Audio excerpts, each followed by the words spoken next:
Olá, você sabia que a química está em nosso cotidiano, em locais que às vezes a gente nem se dá conta?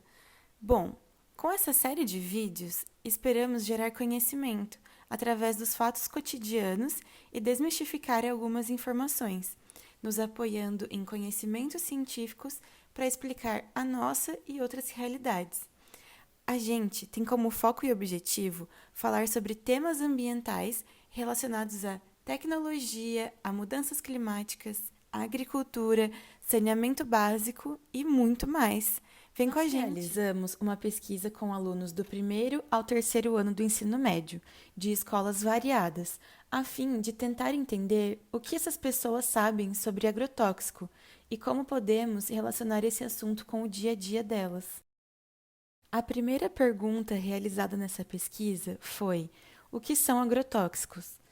E as respostas mais obtidas foram: são produtos utilizados para matar ou prevenir que insetos comam a plantação, controle de pragas, produtos químicos usados na agricultura para matar pragas e prevenir doenças, tipos de venenos que os agricultores usam para não ter pragas em suas plantações.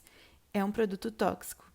Produtos químicos que possuem a finalidade de afastar insetos de plantações. A segunda pergunta realizada na pesquisa foi: você conhece algum defensivo agrícola? Se sim, quais? E 100% das respostas foram: não, não, não conheço, não, não conheço.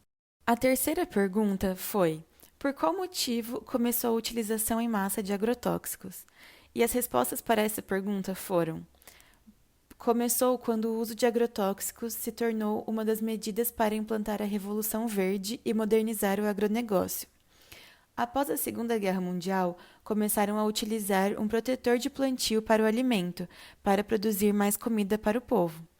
Para maior produção, para matar os insetos que comiam as plantações. Acredito que para a rapidez do plantio e da colheita. A quarta pergunta dessa pesquisa foi: você acha que os agrotóxicos têm algum efeito na saúde humana? Se sim, quais? E as respostas foram: não. Sim, o uso em excesso de agrotóxicos causa malefícios à saúde, como intoxicações, náuseas, entre outros. Sim, podem fazer mal. Sim, provavelmente algum problema no sistema digestivo.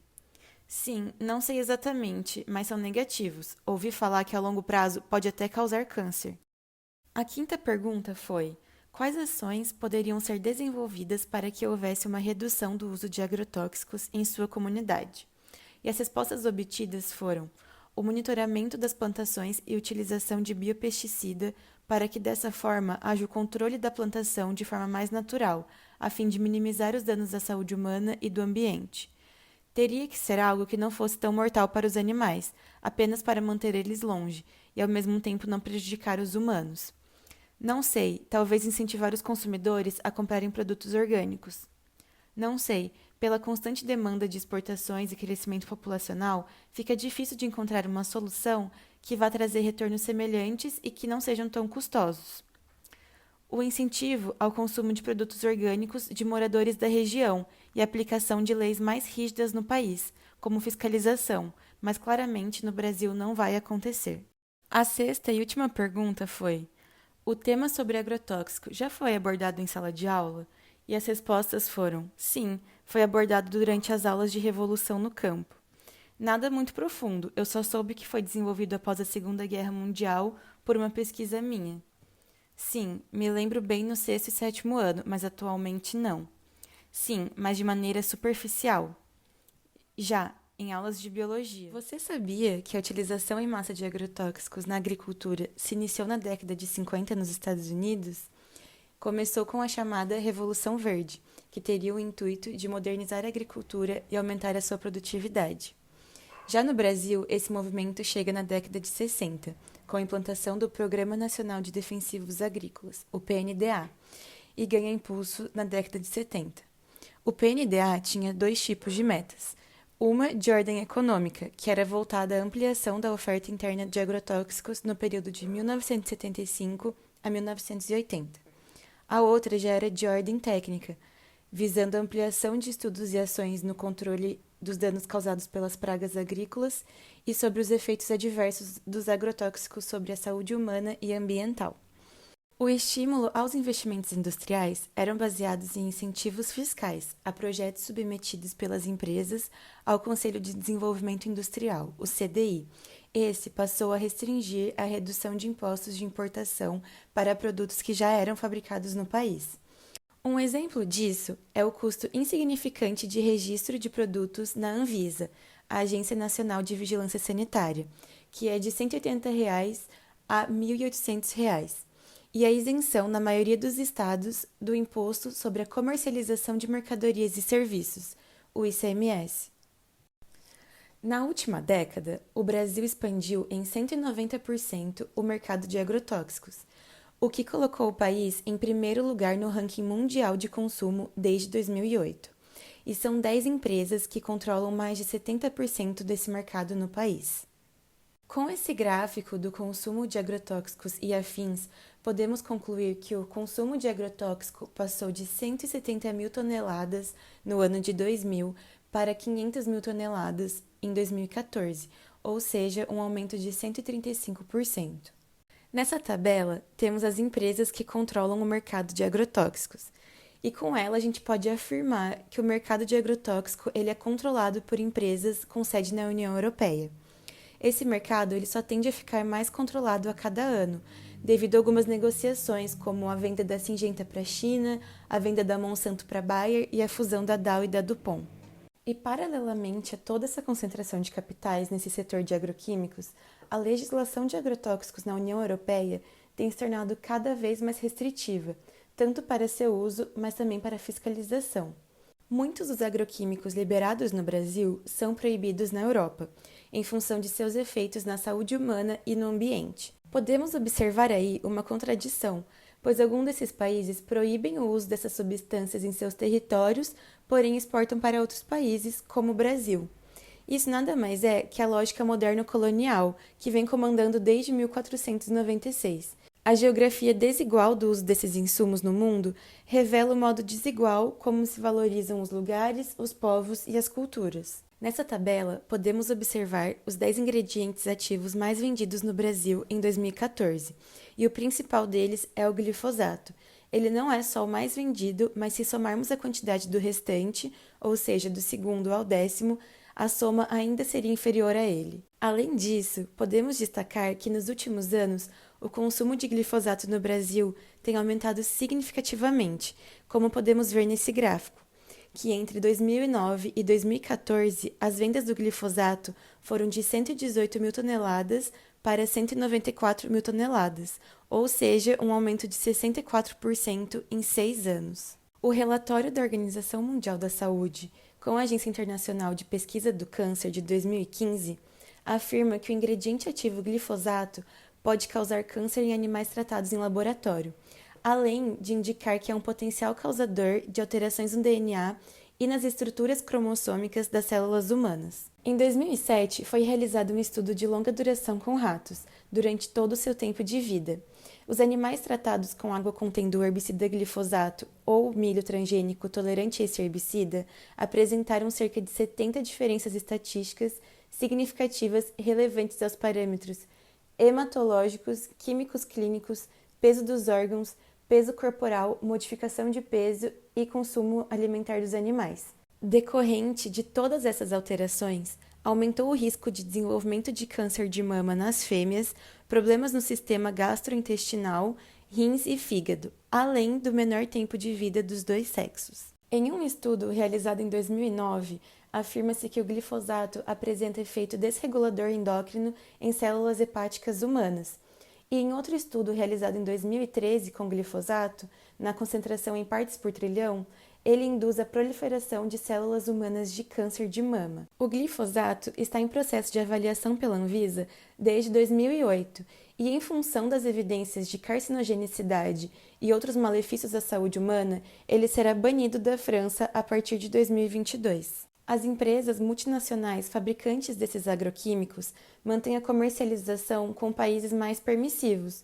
O Brasil é um exemplo desses países. O Brasil possui 504 ingredientes ativos em que o seu uso é permitido. Dentre eles, 149 são proibidos na União Europeia. Portanto, 30% desses agrotóxicos utilizados no Brasil são proibidos na União Europeia. Além disso, dos 10 ingredientes ativos mais vendidos no Brasil, 2 são proibidos na União Europeia.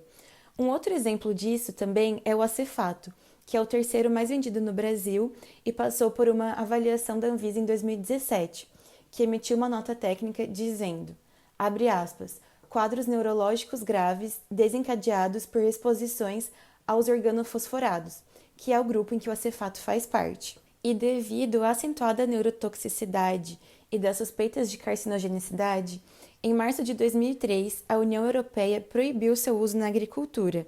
Porém, mesmo após todas essas avaliações, no Brasil seu uso teve continuidade aprovada. Aqui temos uma notícia do dia 15 de fevereiro de 2021, do site oeco.org.br, em que a manchete diz que o governo gaúcho pretende alterar a lei estadual dos agrotóxicos. E após modificar em tempo recorde o Código Ambiental para o Rio Grande do Sul, o governador Eduardo Leite, do PSDB, propôs um projeto de lei, que é a PL 260 de 2020, para alterar a lei estadual dos agrotóxicos, que está em vigor desde 1982.